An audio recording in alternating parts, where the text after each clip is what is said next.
Connecticut junior Selina Soule won't be competing in the 55-meter dash. She was edged out of the top 6 spots in part by 2 transgender runners. Go Selina! Go Selina! Come on, you gotta go! Go Selina, come on!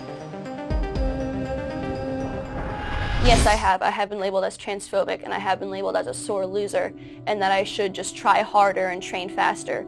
And I do that, but there's no way I can be physically competitive with someone who is a male. At the Connecticut State Open meet in the indoor season, I was participating in the 55-meter race.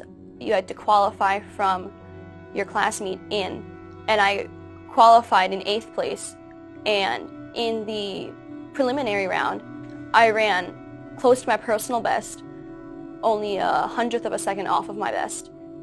And I came in 8th place, and top 7 qualify for the final, and the top 6 advanced to the New England regional meet.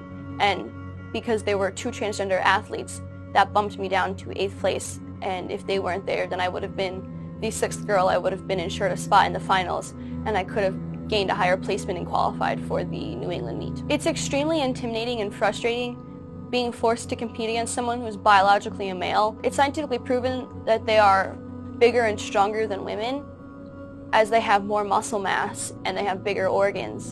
And it's just not a fair contest having a woman compete against a man, because no matter how hard she tries and how much work she puts in practice, the male will always beat her. When we are all at the start line, we all know that these 2 athletes are going to win. And it should be that the girls are fighting for 1st and 2nd place versus fighting for 3rd and 4th place. Because in a given race, us girls, we will switch on and off with winning. It's not always the same girl each time, but when these 2 athletes participated, it is always one of them who is winning the race. This can greatly impact my future with college scholarships, because on the results pages from the meets, there's no identification that these 2 athletes are transgender. They're either listed under the boys' races or the girls' races.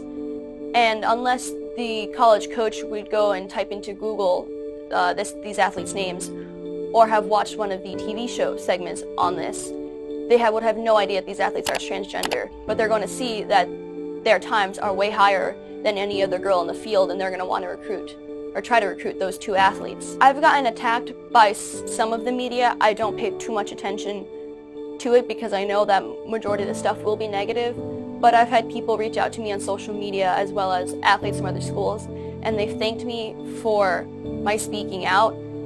And right now, currently, in Connecticut, I am the only girl who is speaking out. Everyone else is too afraid.